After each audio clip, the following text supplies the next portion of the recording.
Hello, my beautiful babies. Today on the show, we're going to be talking about Hunger Games Catching Fire, which is even better than the first movie. So I saw the movie twice, in fact. That's how good it was. And I just want to start this whole thing off by saying that it is very rare when a sequel can top the first one. And this is totally an example of that, both in book and movie form. One of the best parts about this series is the world building that's going on, how they pull you into this bizarro society that feels like it's not that far away from where we're headed today. And I feel like that's why this movie is striking such a chord with people right now. So I saw Hunger Games last year. I really enjoyed it. The reason we didn't do a review on it was because I don't think we had a show back then. And if we had, then we totally would have done a big review on it. And I want to say that since I saw the first one, I ended up watching it again a couple times on Netflix to get prepared for Catching Fire. And then I watched Catching Fire twice in the theater, which I was like really excited about. I've seen more movies this year than I normally ever see in a year. And I must say, after seeing all of these movies, Catching Fire is on the top of my list. It's pretty good. There's not a lot of good movies this year. This is a really good movie. And it really stands out. I'm so glad that they decided to keep this movie for November, because if it had come out in the summer, like, I don't know what would have happened. Like, good, smart thinking for you guys. Good job. And then I bought the books, and I've read the first two books, and I just can't believe how faithful the movies are to the books. Like, it's really great to see a novel that's turned into a movie and it works and they're not bastardizing it, and it's just gives me hope for the future. And something else I'd like to point out about this movie that's on a personal level, my family is not known for agreeing on things, and if there is one thing that my family can agree on, it's the Hunger Games. My grandma loves it, my uncle loves it, my sister's read it, my mom's read it, I've totally into it, like we're all into it, and that is nothing to sneeze at. Just as in the first movie, the second movie also continues to have great performances. I really love the addition of Philip Seymour Hoffman. His character, Plutarch Heavensbee, is so good. And same with everyone else. I mean, Lenny Kravitz, like, knocking it out of the park, totally. I love Elizabeth Banks as Effie Trinket. She's great. Obviously, Haymitch, duh, he's amazing. And everyone else, everyone.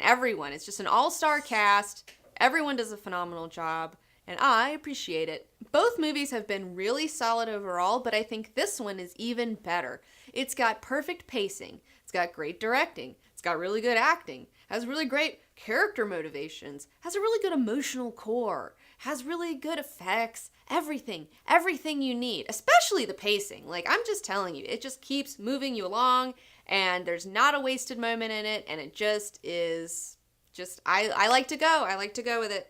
I'm going with it. I'm with you, Hunger Games.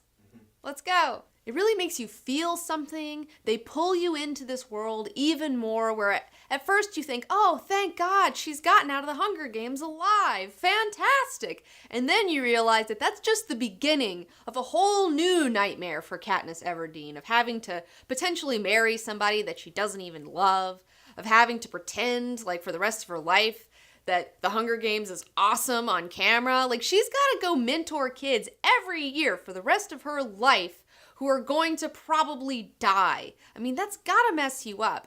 And in the first movie, you don't really understand why Haymitch is such a drunk. And by the second movie, you start figuring it out a little bit more. Katniss's character arc especially is really top-notch.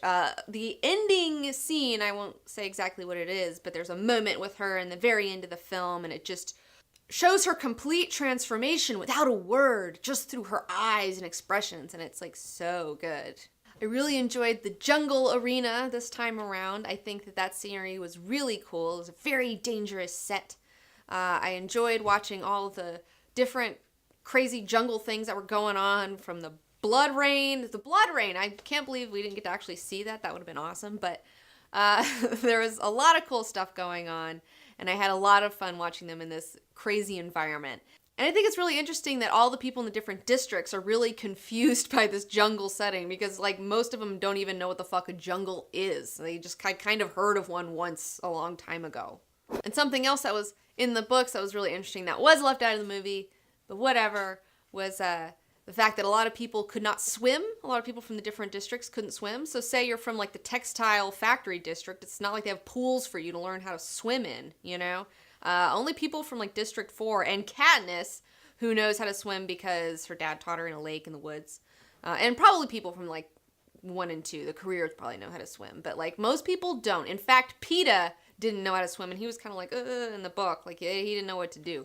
One thing I'd like to point out is the scene where Joanna Mason is getting naked in the elevator, going up with Katniss and Peeta and all that. That is an elevator at Dragon Con. Okay, that's one of the host hotels, and Dragon Con is one of, like, the biggest cosplay conventions, so if I don't see some people reenacting that scene at Dragon Con, I'm gonna be really disappointed.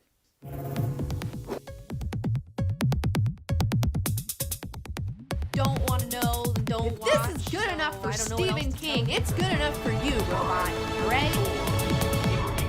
Yes, he loved it, and so did everyone who reads it, including my uncle, who